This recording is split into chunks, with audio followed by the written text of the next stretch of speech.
Leslie. This is Genevie. And this is Brock, and we want to welcome you to 2020 and to Las Vegas Weekly's Second Helping podcast. We can't wait to bring you a whole new year's worth of episodes exploring the culinary world of Las Vegas.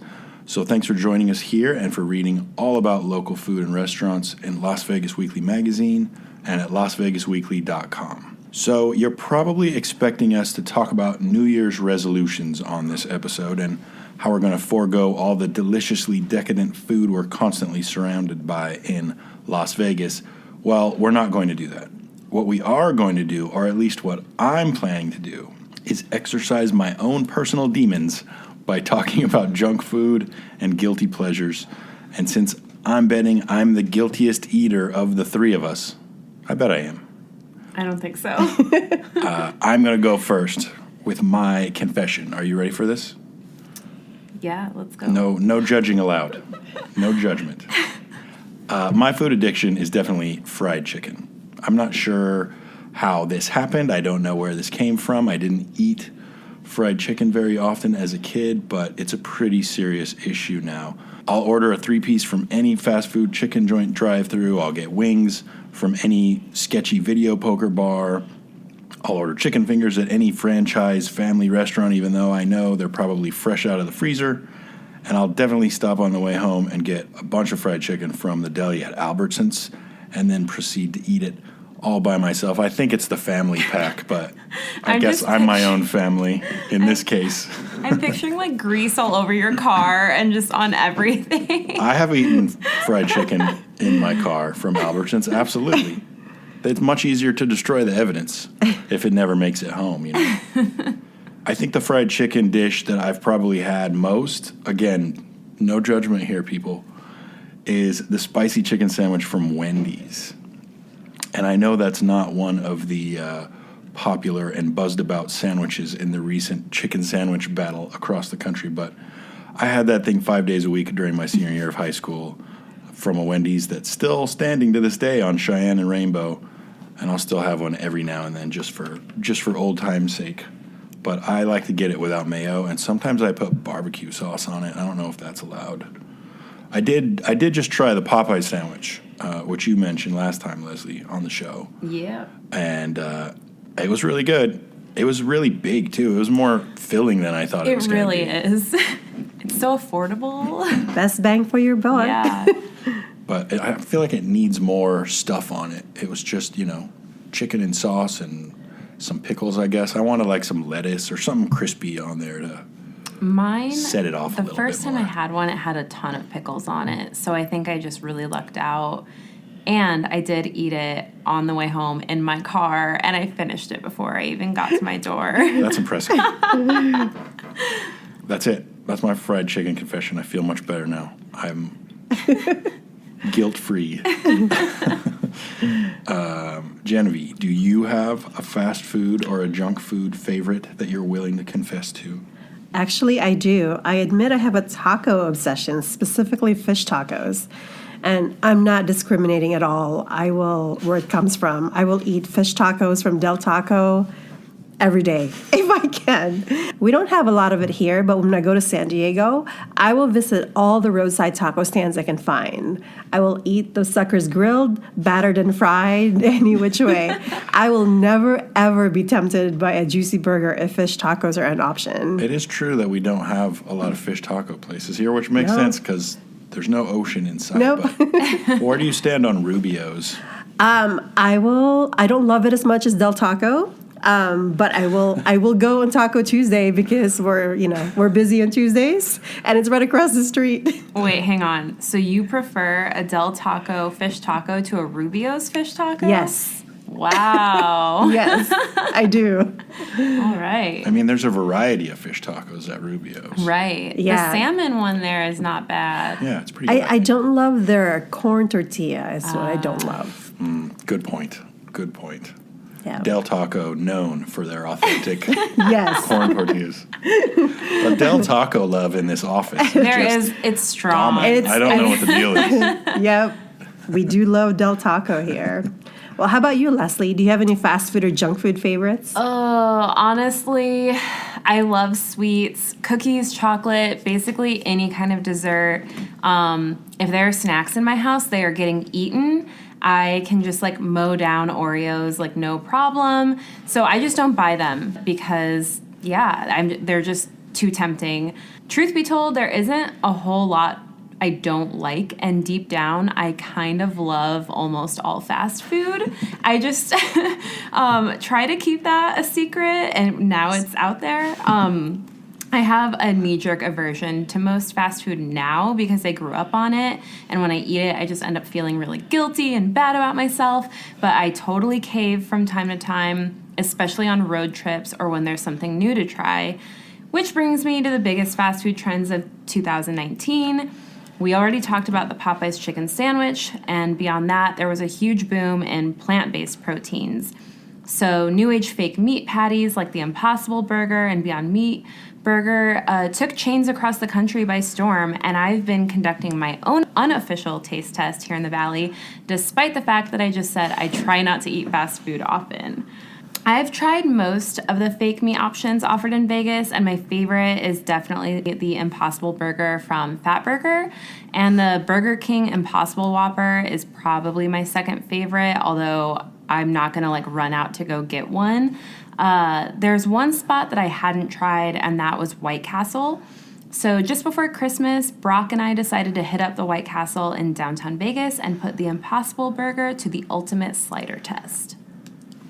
So I am going to order a cheese slider just to like, because I haven't had White Castle in like probably 8 years or something. So we're going to do meat and meatless. I'm going to, side by side. Okay. But here's what I was thinking is this is going to be interesting for you because you've never had White Castle? I have had White Castle, but I had never had it until it opened in Las Vegas. Not even like bought from the store, the frozen. Okay, good. Those aren't real. What do you mean they're not real? That doesn't taste like a White Castle. Because I was thinking like the Impossible Burger is trying to mimic meat, but White Castle doesn't taste like meat, or it's like a very specific taste. I agree. So this is going to be weird. I don't know.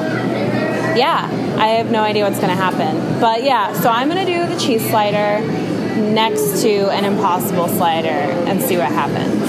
So you get 4. Should we just do 2 regular, 2 Impossible? Or do you want more than that? I don't know what I want. All right. How many fish sliders are we going to eat? I would eat a fish slider. You're forgetting that I'm disgusting. You're underestimating how gross I can. Okay, I'm ready. I grew up on White Castle, and then when I moved out to Vegas when I was 10, like they weren't here until what was that, like 4 or 5 years ago. I didn't know that White Castle was. I thought it was an East Coast thing. Oh, I didn't know that it had stretched into the Midwest. Yeah, I don't know where it's from originally. But obviously, like Harold and Kumar put that on the map, which was crazy because, you know, if you watched that movie and you lived in Vegas at the time, like you didn't understand what that was all about. I am of the belief that if you like didn't grow up with it, you probably won't like it because it's just. But if you grew up with it, you're gonna just love it, and it's always nostalgic. I don't like it. I don't hate it. I just feel like I think it's like a great drunk. Oh, yeah. Great drunk food. Right. Because it has that like naughty greasiness to it that you want if you've been out partying. Well, and so in that way, it surprises me that it took so long for it to come to Las Vegas. Because obviously, this is the perfect spot for one. The one on the Strip.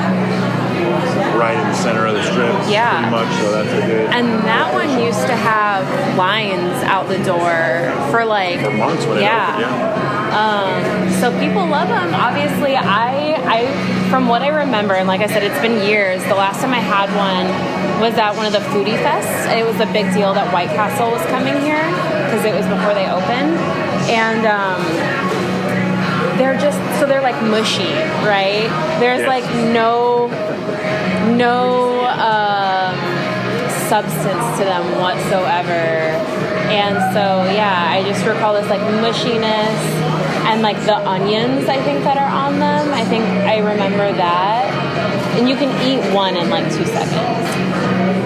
Right. It's not very much food. It's a really thin meat patty, Yeah. and it's steamed basically Right. over onions. Yeah. It's mushy throughout. They don't put anything on it. It's not like they're putting like lettuce and tomatoes and stuff on it. No. There's like no condiment. I feel like you have to have the cheese though. To me, the cheese makes it work. So do you eat the meat one first? Or I think so. I think how thin the meat. I know, that's what I'm saying. Like the Impossible is actually like way heftier. I'm gonna take an up close. So these, I feel like I want to eat a fake one first because I do remember, even though I haven't had as much White Castle as you, I do know what it tastes like. In my brain and in my mouth right now. All right, then do it. Should we? I kind of want to try the regular first, just so I'm like excited. Do it. All right.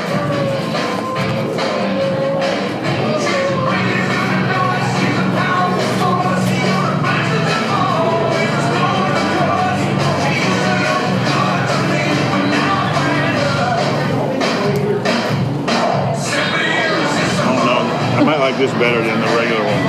So, yeah, if you just gave me this, and I'm eating the regular one, it almost like, I'd be like, this tastes like a sock or something. Like, just steamy. But it is still nostalgic.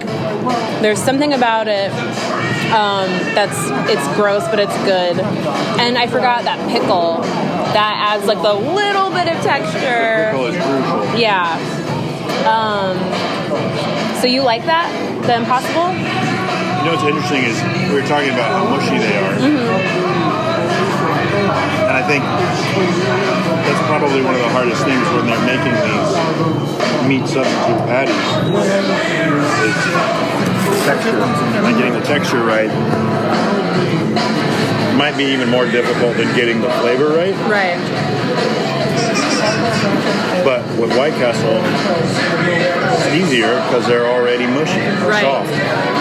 But this is like, look at that. Yeah, it's way That's thicker. like 3 times as thick probably as the It regular. really is. And Pretty good, I like it. yeah, it's almost like I'm surprised the Impossible Burger would be at White Castle because if it's trying to emulate meat, and White Castle, there isn't much meat here. You know, it's kind of a strange move. But all right, I'm going in. I did not finish my first I'm one. going to eat this whole thing before I... I'm gonna try it. I don't like how it's so thick and square. Like the thinness of the original, I think actually is like easier on the eyes than this. It's kind of scary. Anyway, all right. I just ate all of it in like a minute and a half. Dude, I don't love this.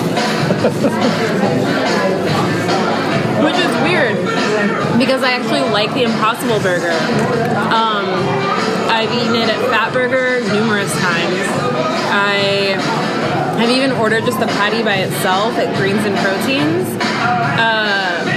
And this, I'm putting ketchup on it because it's not my favorite. You hate it. I don't hate it, but it doesn't taste like White Castle. Which is maybe why you like it. Well, that's the mission, right, of these things. I feel like that is we've both had the Impossible Whopper, right? Yes. So when I had that, I thought, this doesn't really taste like... I don't feel like it tasted particularly meaty, but I thought they did a pretty good job of making it taste like Burger King. I mean, yeah, Burger King. Yeah, it has that char broiled flavor. I did the same thing there where I ate, well, my friend ordered the regular Whopper and I ordered the Impossible, and so we got to try them both. And I ended up thinking the Impossible Whopper tasted more like how I remembered a Whopper than the regular Whopper itself. So I liked it more. But not here at White Castle. Not here at at White Castle. Do you usually put ketchup on your sliders here? You don't? But I'm doing it on this one. Yeah, maybe the Impossible Burger tastes more like meat than the original. I think that's the issue.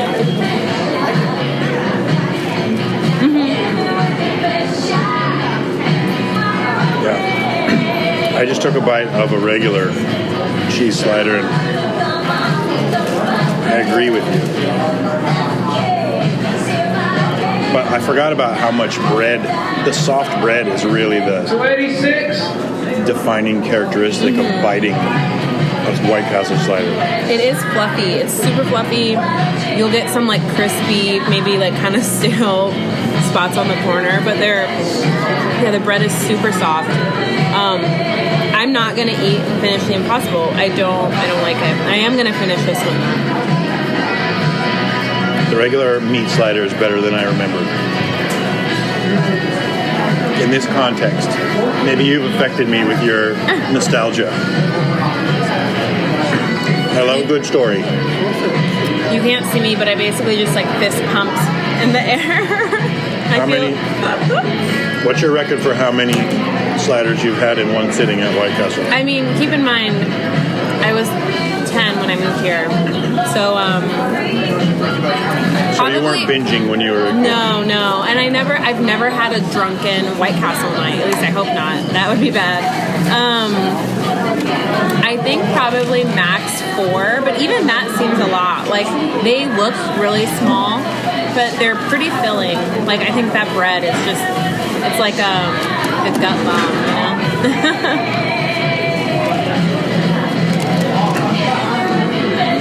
Those are both good. Both good today. Mm-hmm. Maybe I do like White Castle. I don't know if I would order. I don't know if I would order the Impossible slider though, because it's kind of like, what's the point? You know, You're coming here for a very specific thing. Yep. You're coming for the experience. That's why fast food doing meatless options is so strange to me, because I just don't feel like there's that many people that are like, sure, Leslie, I'll go to, I'm a vegan, but yes, right. I'll go to Burger King with you, I'll go to wherever, I'll go to Carl's Jr. with you. Oh, they have this now, so yes, I will go to you. Because you're never going to take your vegan friends to fast food. Right, and like one of the big things too, most vegans, at least that I know, still aren't going to eat this stuff because it's cooked on the same grill as the meat. Typically, I'm not. Don't quote me on that, because I don't know if White Castle does that in particular, but I think by and large that's what the common practice is. And of course, you're still supporting the industry because these restaurants obviously still mostly use meat products. So I don't think it's so much targeting vegans, although I do know on the same token, a lot of vegans who don't have a healthy diet, they just do it for like animal rights reasons. So they are eating it like Taco Bell and Del Taco. So maybe this is a good option in that case. But I think overall, maybe like minimizing your footprint if you're in a pinch and you don't want to eat animal products and you're not like super concerned with the cross-contamination, I think it's a good move. That's for if you go to White Castle 5 days a week, make one of those days an Impossible day. Right. And then you can feel better about yourself. Because you're going to need to. I'm pretty full, but I'm going to try this veggie patty, which looks to me a lot like the standard like Boca Burger patty that you would buy in. Yeah, I haven't had one of these in forever. Also, let's point out there's nothing on this.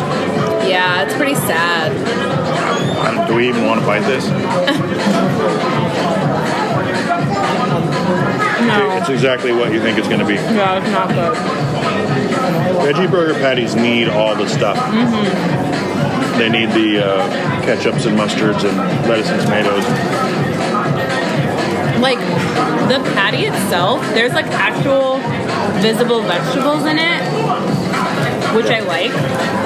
And if this were, like if I bought these from the freezer section and made it at home, because it almost tastes like those Dr. Prager's patties. It might be those. Yeah, which are pretty good.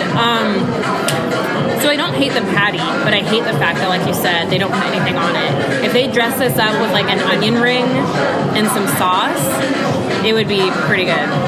They should hire me Onion rings to fix help everything. them out. Yeah, I'm not gonna have another bite of that. I already did enough damage. Did you try the fries? Yes. I like fries. Are I like all fries.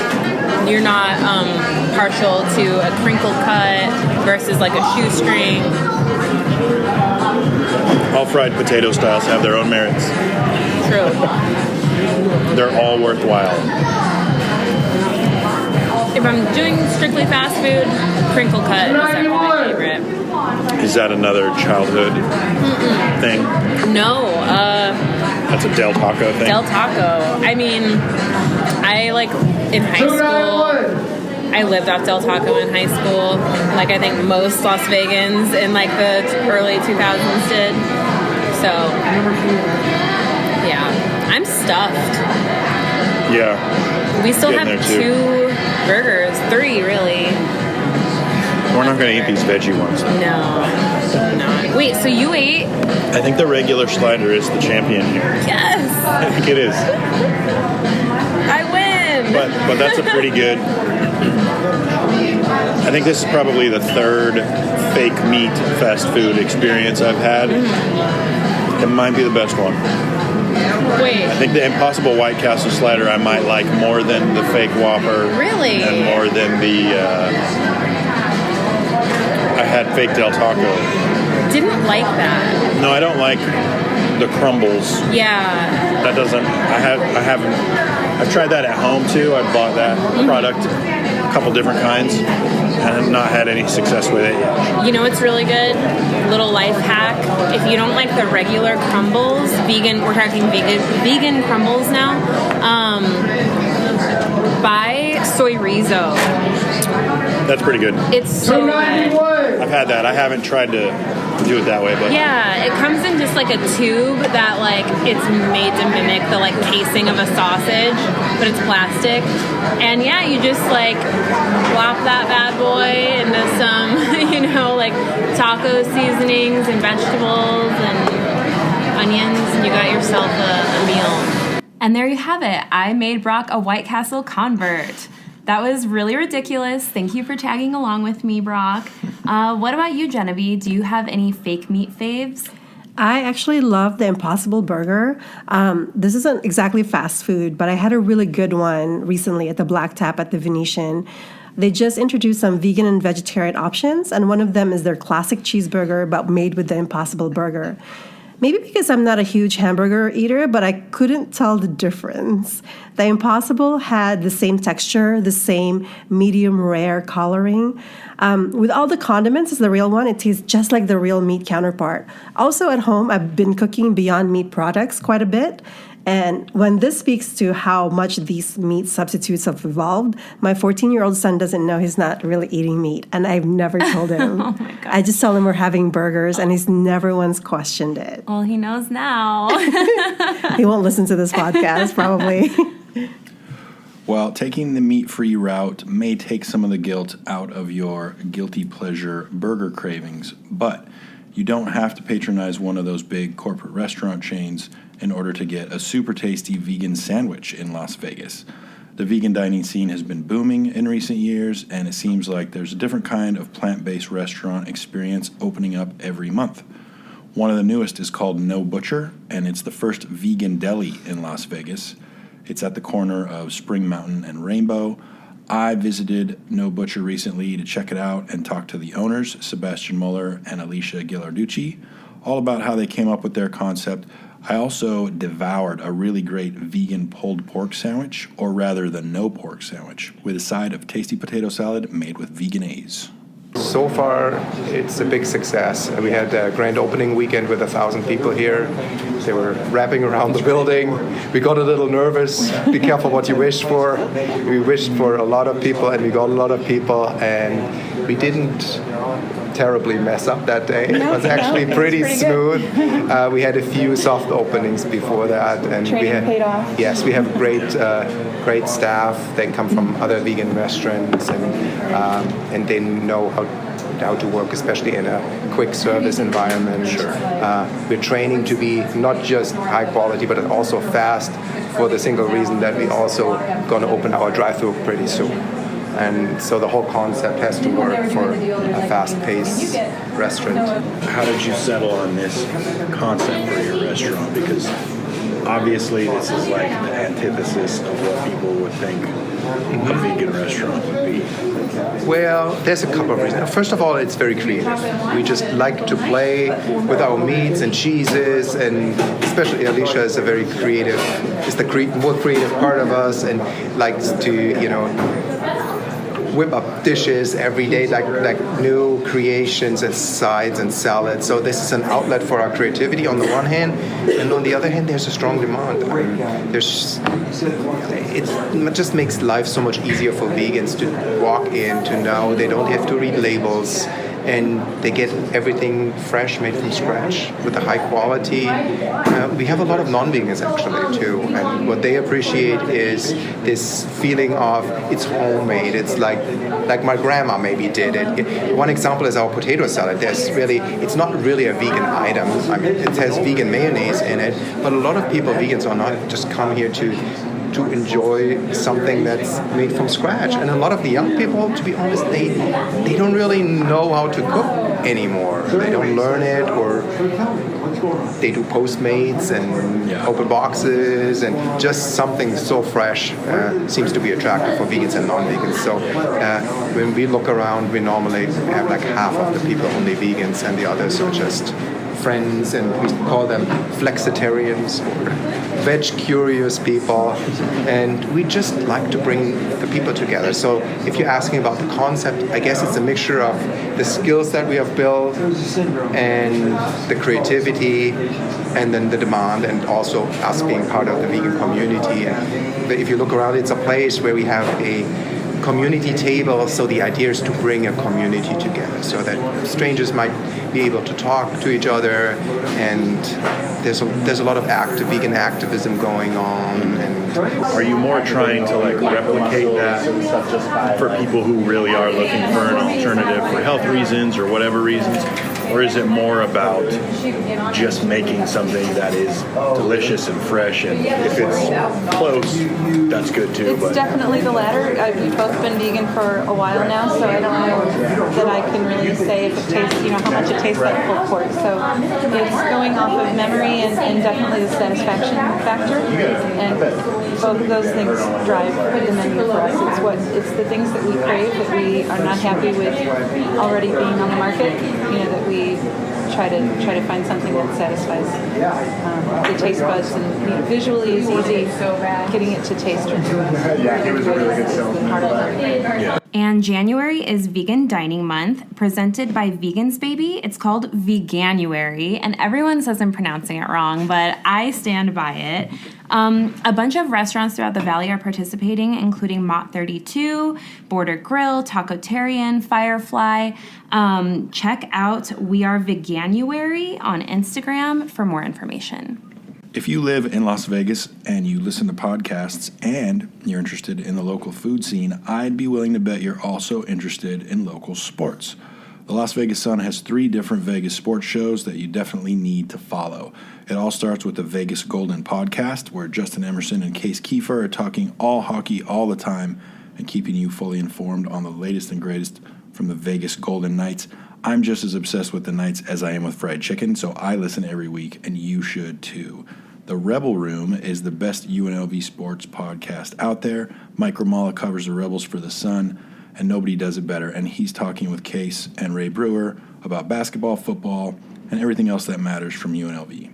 And if you're a little bit younger or maybe old enough to have a kid in high school in Las Vegas, Prep Sports Now is for you. It has always been the Valley's leading podcast dedicated to the local prep sports scene.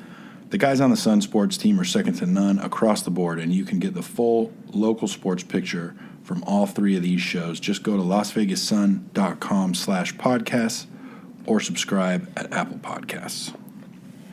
It's time to officially close the door on the Vegas food year of 2019. In case you missed it, Las Vegas Weekly's last issue of the year had our annual list of the best new restaurants of the year, and all three of us contributed to that list. Go to lasvegasweekly.com now and use that as your own personal checklist to make sure you didn't miss any of the city's top new dining destinations. As always, we're going to wind down with the best things we ate this month. Leslie, what was your most memorable meal from December? I didn't eat out a lot this month, but there was one highly anticipated restaurant opening that I did attend, and that was David Chang's Major Domo.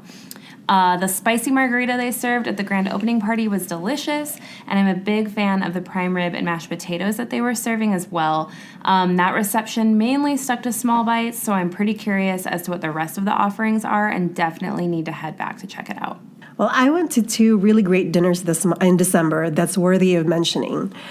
Zuma at the Cosmopolitan will be offering a special New Year's Eve omakase menu paired with Dom Perignon. Super fancy, and I got to preview it. There are too many dishes to mention here, but the A5 Japanese Wagyu tataki, Barraco pork skewers, and a steady parade of sushi and sashimi were standouts. Also, Scotch 80 Prime at the Palms recently announced a new executive chef, Daniel Ontiveros, formerly of Bouchon and Rebouchon. He's introduced some new dishes to the menu worth checking out, including beef carpaccio and Colorado lamb chops. And of course, Scotch 80's whiskey program is just exceptional if you're a whiskey fan. It was a great dinner to close out the year for me, but definitely pay a visit and you won't be disappointed. Brock, what was the best thing you ate last month? My favorite bite was definitely the roasted duck and pork belly and barbecue pork from New Asian Barbecue on Spring Mountain. Me and my family had this big potluck holiday meal, and one of my brothers brought all that stuff from that restaurant, which is a new restaurant, actually the second location of Asian Barbecue and Noodle, just up the street on Jones in Spring Mountain. And that's one of my all-time favorites. But I've been eating that stuff forever, and there was another dish I ate in December that totally caught me by surprise and was absolutely perfect. It's called a lamb shank pot pie on the menu, but it was sort of deconstructed. It had this beautifully braised lamb over mashed potatoes with these marinated vegetables and roasted tomatoes, and then on the side there was this great salt and thyme pie crust. It was so good, I could not stop eating it, and the crazy part is that I was at Lazy Dog at downtown Summerlin. We go there quite a bit, actually, and sit on the patio with our crazy little dog, Lulu, and they have a great beer list, and the food's always really good, but this dish was just perfect for winter and packed with flavor, and so extra props to Lazy Dog. It's not just for dogs. Now, Genevie, you also wrote a piece for this week's issue of Las Vegas Weekly all about some of the new restaurants opening up this year. Which ones are you most excited about? I'm probably most excited about the opening of Din Tai Fung at Aria, probably the most famous dumpling house in all of Asia. There are hundreds of them, and I know there's one in LA, right, Leslie? There's a few in LA. And there's always a line. And the one that's going to be opening here, I think that's going to be a game changer in the dumpling scene. There's no opening date yet, but it will be mid to late 2020, so look out for that. The second one I'm most excited about is Mayfair Supper Club, which will debut New Year's Eve, and it will be at Bellagio. It's an entertainment dining concept with the best feature of all, an unobstructed view of the fountains. I think it's going to be must-visit destination for 2020. That thing it's going to be where the Hyde nightclub used to be, right? Right. Like you said, right there on the fountains. And I think it's going to be very different from other restaurants that have entertainment. There's not very many of those, and there's a lot of talk of kind of the dinner show coming back to Vegas a little bit, so maybe this will help that trend along. I'm excited about that one, too. Cool. Well, that's it for this episode of Second Helping. Tune in all year long at lasvegasweekly.com/podcast or subscribe and listen at our Las Vegas Weekly YouTube page or on Apple Podcasts. If you like what you hear, please consider giving us a quick rating and review on Apple Podcasts as well. Special thanks for this episode go out to the No Butcher Vegan Deli and to Sonia Barcelona, who contributed her song Violent Water to the show. You can listen to Sonia's new album, Bitter Melon, at her website at artofsonia.com. Thanks again for listening to Second Healthy. We'll come back next month.